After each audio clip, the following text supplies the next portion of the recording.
लालटेन के फैंदी में अपना तीर मारती है तो उनसे तेल बह जाता है और राजद मुरझा जाते हैं। लाचारी, बदहाली, फटहाली में जीने वाले इंसान, बेरोजगारी में जीने वाले इंसान सर्वांगीण विकास की आस लगाए बैठे हैं। 2005 ईस्वी से लेकर अभी तक देखा जाए, चाहे वह राजद की सरकार हो, चाहे वह यूनाइटेड की सरकार हो, चाहे वह भाजपा की सरकार हो, क्या रिश्वतखोरी घट गई है? क्या टिकट उस व्यक्ति को मिलता है जो दबंग है।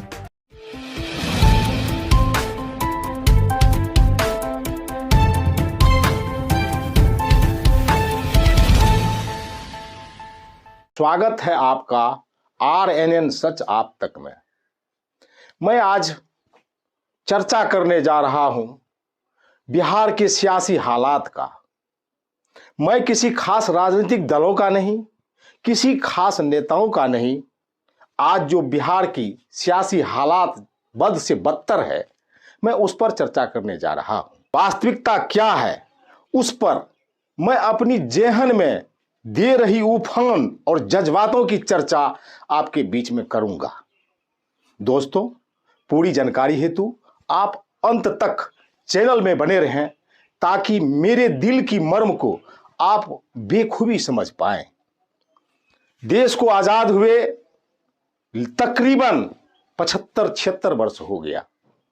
आजादी के तत्पश्चात सभी दलों के लोग, चाहे वह कांग्रेस हो, बीजेपी हो या यूनाइटेड हो, सभी दलों के लोग की सरकार बनती आ रही है। इनके बावजूद भी बिहार अभी तक पिछड़ा हुआ है। क्यों? मैं तमाम नेताओं से पूछना चाहता हूं कि ऐसा क्यों? 70 वर्षों तक कायम रहने के बावजूद भी सभी दलों के नेताओं ने ऐसा काम कुछ क्यों नहीं किए जिससे बिहार आगे चले जाए, इसकी विकास दर, इसकी साक्षरता दर आगे हो जाए। कहीं न कहीं तो सभी दलों में कोई कमी रही होगी। यूं कहूं तो सभी जानते हैं, खास करके बिहार में मुख्य 3 दल हैं। तीनों दलों के बीच में यूनाइटेड यानी तीर छाप हमेशा दोनों दलों में तीर मारने का काम करती रही है। जब वह लालटेन के फैंदी में अपना तीर मारती है तो उनसे तेल बह जाता है और राजद मुरझा जाते हैं, यानी लालटेन की बत्तियां बुझ जाती है। और दूसरी तरफ जब वह अपने तीर से कमल खिला देते हैं तो फिर लालटेन यानी राजद जंगल राज हो जाता है।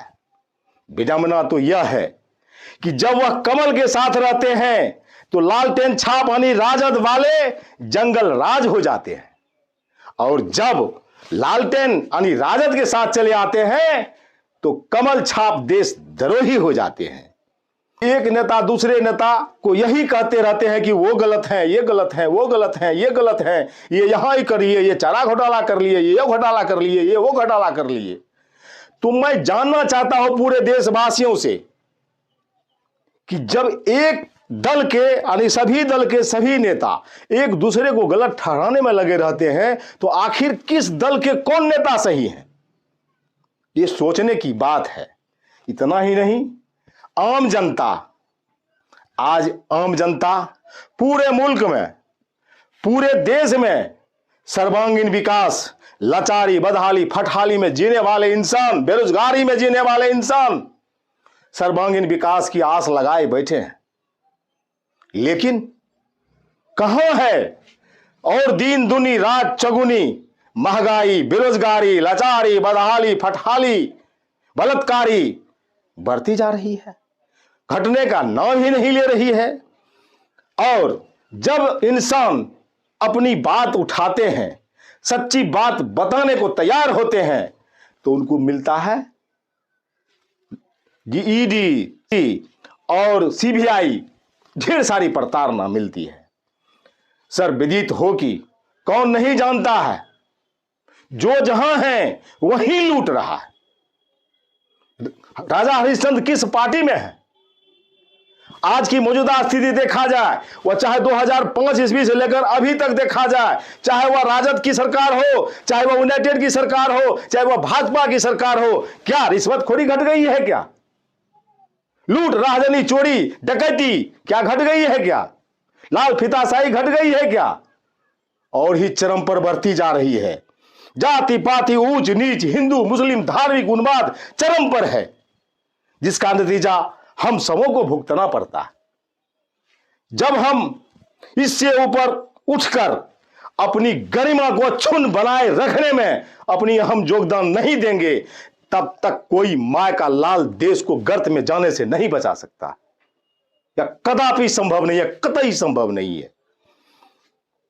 मैंने भी पूर्व में राजनीति की में तटस्थता रखी थी। लोजपा के प्रखंड अध्यक्ष हुआ करते थे उदा किशनगंज से।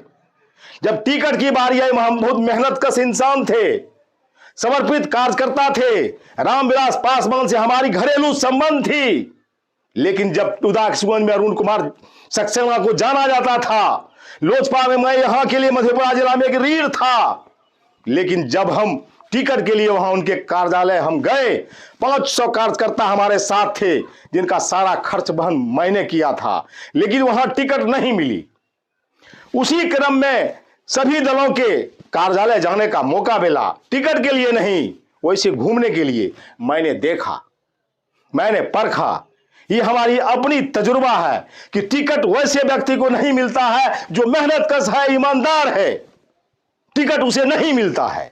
टिकट उस व्यक्ति को मिलता है जो दबंग है, जिसके पास दौलत और शोहरत है, एक दूसरे को सताते रहते, प्रताड़ित करते रहते हैं, वैसे व्यक्ति को टिकट मिलता है। इतना ही नहीं, मैं आपसे जानना चाहता हूं कि हम आम जनता दलगत जातिगत आधार पर अपना बहुमूल्य वोट कैंडिडेट को बिना देखे हुए दे देते हैं। मैं तो कहना चाहूंगा कि हम आप बहुत कायर हैं, बुजदिल हैं, ना समझ हैं कि हम वैसे व्यक्ति को वोट दे देते हैं। वोट लेते समय बड़े बड़े दिग्गज, बड़ी बड़ी हस्तियां मैले कुचेले गरीब इंसानों के पैर पर गिर जाते हैं, कहते हैं आप ही जनता मालिक हैं। लेकिन जब वह गरीब निसहाय व्यक्ति को अगर वह जीत कर जब चले जाते हैं, तब गरीब निसहाय व्यक्ति जब अपनी जान माल और कुछ भी बेचकर, अनाज बेचकर जब कोई काम लग जाता है, तो नेताजी के पास चाहे वह पटना कार्यालय हो या दिल्ली कार्यालय हो, जब वह जाते हैं तो वहां गेट पर गार्ड खड़े मिलते हैं और वो कहते हैं कि साहब अभी सोए हुए हैं, अभी भेंट नहीं हो पाएगी। बेचारा वो गरीब व्यक्ति 2-4 पैसे लेकर के अपना अनाज बेचकर, जान माल बेचकर जब उनके यहां मिलने जाते हैं तो उन्हें भेंट नहीं करवाई जाती है। और वह 2-4 दिन अगर रह भी जाते हैं, उसके पास इतने पैसे नहीं होते जो 2-4 दिन रह जाए। अगर वहां रह भी जाते हैं तो वह फुटपाथ पर सत्तू खाकर 2-4 दिन रह जाते हैं। उनके बाद भी उनसे जब भेंट नहीं होती है, कहते हैं साहब 15 दिन के लिए बाहर चले गए। तब पता चलता है कि आखिर मालिक कौन है। मालिक वो नेता है, विधायक है, अंतरी मंत्री संतरी है, या जनता मालिक है। आज पूरे देश में किसान की माली हालत को आप देखें, किसान की माली हालत बद से बदतर है। किसान को देखने वाला कोई नहीं है। इसके लिए ना कोई सिंचाई का प्रबंध है, ना कोई बिजली का प्रबंध है, ना कोई मंडियां हैं, ना इनका मूल्य निर्धारण है। जो किसान प्रकृति के साधु होते हैं, जो अन्नदाता होते हैं, चाहे इस देश के, इस मुल्क के, इस सूबे के कोई भी व्यक्ति अच्छा खासा पैसा कमा ले, कितना भी रुपया जेवरात हो जाए, लेकिन अन्न ही खाएंगे। लेकिन इसको देखने वाला कोई माँ बाप इस मुल्क में, इस देश में नहीं है। आज देखिए शंभू बॉर्डर की हालात देखिए।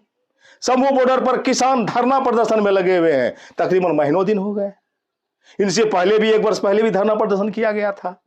उनके साथ ज्यादती हो रही है, उनका सुना नहीं जा रहा है, उनको दिल्ली जाने से मना किया जा रहा है, राह पर कांटे बिछाए जा रहे हैं। ये कहां का इंसाफ है। किसान कांटों पर त्रस्त है और सरकार कमल पर विराजमान बरहा की तरह मस्त है। वाह क्या विडंबना है।